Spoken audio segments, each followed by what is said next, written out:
Success பண்ணா சந்தோஷம் அப்படின்னு வச்சிருக்கீங்க. ஏதோ ஒன்று வெற்றி அடைஞ்சிட்டா சந்தோஷம் கிடையாது. சந்தோஷமாக இருந்தா தான் என் வெற்றியே கிடைக்கும்.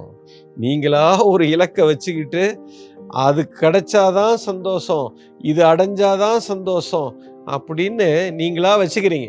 நீங்க ஒரு டிஃபைன் பண்ணிட்டீங்க. அப்ப சந்தோஷத்தை என்ன பண்ணிட்டீங்கன்னா போஸ்ட்போன் பண்ணிட்டீங்க.